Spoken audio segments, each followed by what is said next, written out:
Assalamualaikum warahmatullahi wabarakatuh. Perkenalkan, nama saya Arif Budi Setiawan, NIM 1901530064. Saya ingin mempresentasikan tentang sistem informasi geografis. Baik, untuk set pertama yaitu outline.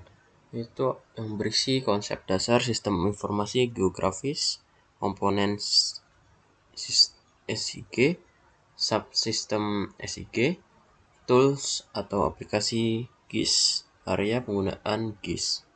Kemudian isunya adalah digunakan untuk tugas mata kuliah. Hampir semua bidang ilmu sudah mulai menambahkan pendekatan GIS makin mudah dengan jenis aplikasi yang beragam.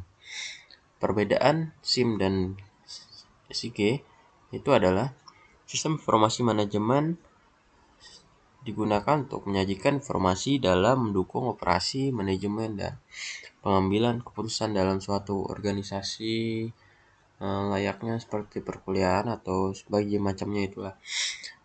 Kedua, sistem informasi geografis, sistem berbasis komputer yang digunakan untuk menyimpan dan memanipulasi informasi geografis.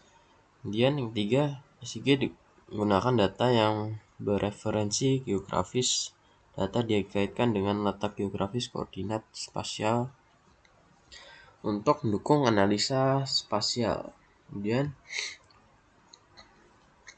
definisi SIG, suatu komponen yang terdiri dari perangkat keras, perangkat lunak, data geografis, dan sumber daya manusia yang bekerja bersama secara efektif untuk memasukkan, menyimpan, memperbaiki, dan memperbaharui, mengelola, manipulasi, mengintegrasikan, menganalisa, dan menampilkan data dalam suatu informasi berbasis geografis. Kemudian sistem informasi geografis yaitu ada dua, berarti informasi dalam sistem tersebut kemudian digabungkan dengan geografi dari posisi informasinya tersebut, yang maksudnya itu seperti storing, retrieving, atau sortir data dan menggabungkan data seperti itulah. Kemudian beberapa definisi SIG yaitu suatu rangkaian tool yang powerful untuk mengumpulkan menyimpan, mendapatkan kembali, mentransformasikan, dan menampilkan data spasial dari dunia nyata kepentingan tertentu. Kemudian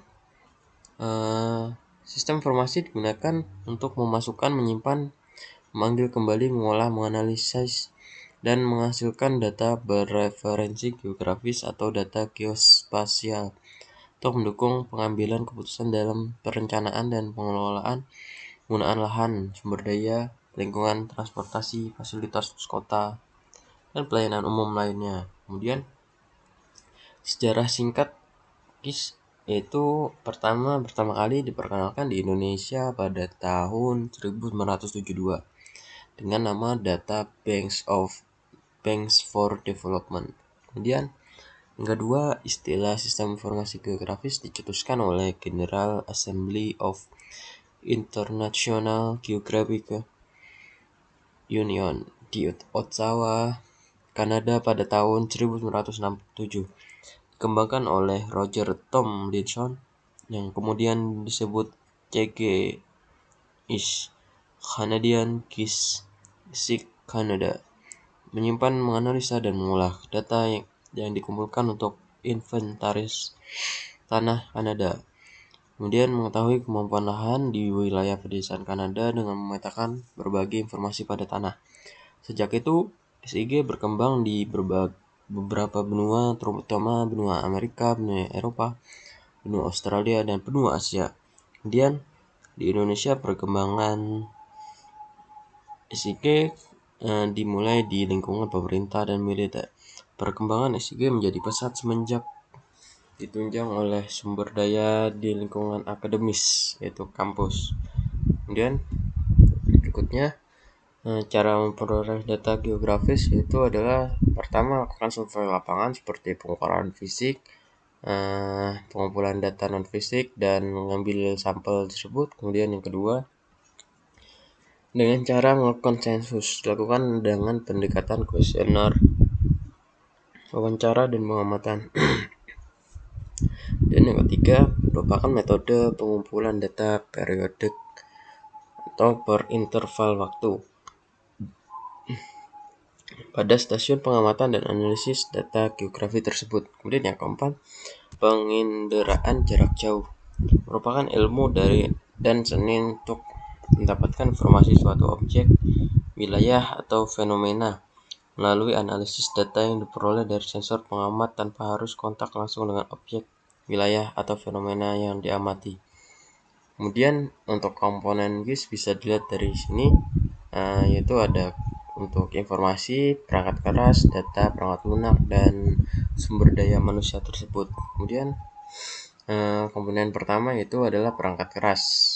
Komputer mencakup komputer tunggal, komputer jaringan seperti LAN dan MAN, komputer dengan jaringan global internet di WAN. Kemudian perangkat keras pendukungnya adalah perangkat pemasukan input, proses, output, dan storage. Kemudian konfigurasi perangkat keras SIG adalah yaitu alat data pemasukan seperti scan, digitizer, CD-ROM, dia masuk ke alat proses, masuk ke komputer, kemudian penyimpanan data, kemudian alat keluaran hasil yaitu layar, plotter, dan seperti printer seperti itu juga. Kemudian komponen kedua, perangkat lunak. Perangkat lunak yang mempunyai fungsi memasukkan data, memanipulasi data, penyimpanan data, analisis data, dan penayangan informasi geografi. Beberapa persyaratan harus dipenuhi dari software SIG, merupakan database management system, kemudian memiliki fasilitas pemasukan dan manipulasi data geografi, kemudian memiliki fasilitas untuk analisis dan visualisasi, kemudian memiliki kemampuan graphical user interface. Kemudian komponen ketiga yaitu data. Data merupakan komponen yang sangat penting dalam sistem informasi geografis. Kemudian secara langsung dengan cara mendigitasi data spasial dari peta dan memasukkan data atributnya dari tabel-tabel dan laporan dengan menggunakan keyboard. Kemudian sebagai besar data yang ditangani dalam SIG merupakan data spasial berorientasi geografis. Dibagi dalam dua kelompok data, yaitu informasi lokasi spasial, kemudian informasi deskriptif atribut. Kemudian format data SIG yaitu ada data vektor, merupakan bentuk bumi yang dipresentasikan ke dalam kumpulan garis area daerah yang dibatasi oleh garis yang berawal dan berakhir pada titik yang sama. Dan data raster yaitu bisa disebut juga dengan cell grid, data yang dihasilkan dari sistem penginderaan jauh. Kemudian komponen keempat, sumber daya manusia, berarti teknologi SIG menjadi sangat terbatas kemampuannya jika tidak ada sumber daya manusia tersebut yang mengelola suatu sistem serta mengembangkan sistem untuk aplikasi yang sesuai. Kemudian yang kedua, dari sumber daya manusia, penggunaan sistem dan pembuat sistem harus saling bekerja sama untuk mengembangkan teknologi GIS. Kenapa seperti itu? Dikarenakan untuk SIG tersebut harus mempunyai seperti kerjasama yang kuat dan agar suatu aplikasi tersebut menjadi lebih baik lagi seperti itu. Kemudian subsistem SIG adalah data manipulasi dan analis, kemudian data input, data manajemen, dan data output. Kemudian subsistem SIG adalah data input, tabel, laporan, pengukuran lapangan, data digital lain, peta tematik, citra satelit, foto udara. Kemudian input, storage, database, retrieval, processing, output, tabel, peta, laporan, informasi digital. Kemudian metode input GPS. Kemudian sistem satelit orbit yang memberikan posisi lokasi seperti GPS di map seperti itu untuk menentukan suatu tempat pada lokasi. Ya, metode input remote sensing, yaitu menggunakan satelit atau pesawat untuk mendapatkan informasi mengenai permukaan bumi berupa foto digital dengan akurasi peta. Kemudian satelit yang ada berbeda berdasar seberapa detail informasi yang bisa didapat dan spektrum elektromagnetik yang dirasakan. Sinyal-sinyal dari satelit dipancarkan ke stasiun penerima bumi. Kemudian sinyal-sinyal tersebut ditransformasikan menjadi suatu gambar digital. Kemudian proses SIG seperti ini.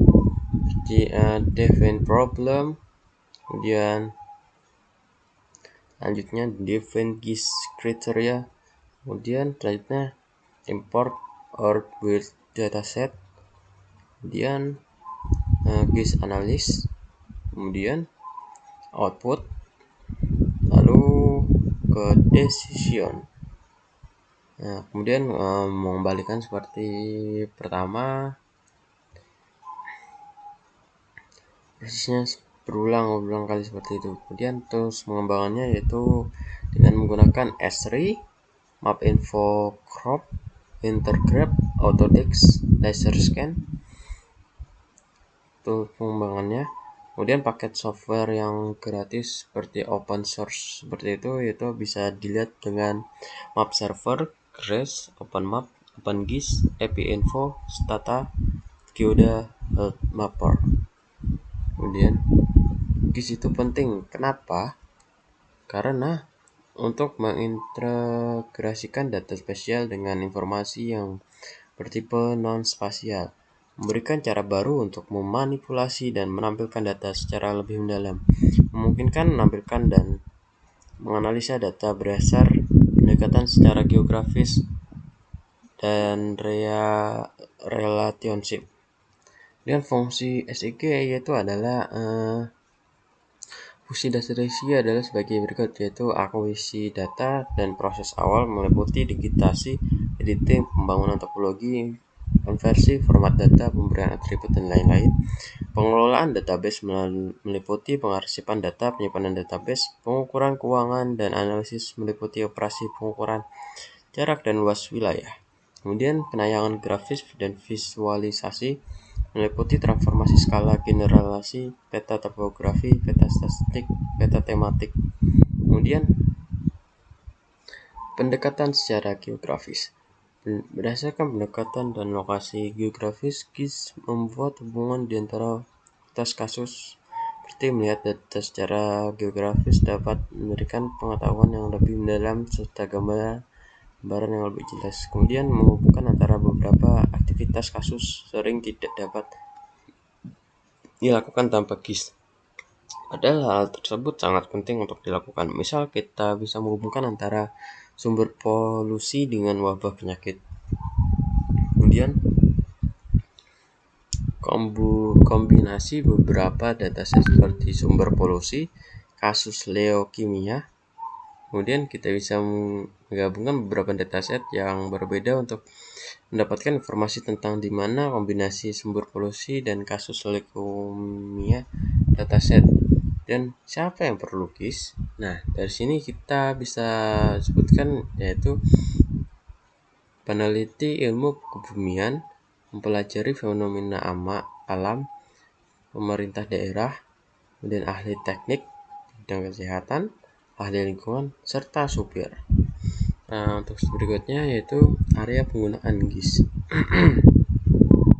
Yaitu bisa di utilities, marketing, transportasi, urban, health profession, epidemiologi, demografi, emergency response, social science and humanities, natural resource management, ekologi, klimatologi, global change research, oceanography, famine, early warning, navigation, agriculture.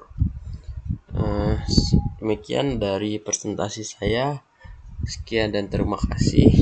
Assalamualaikum warahmatullahi wabarakatuh.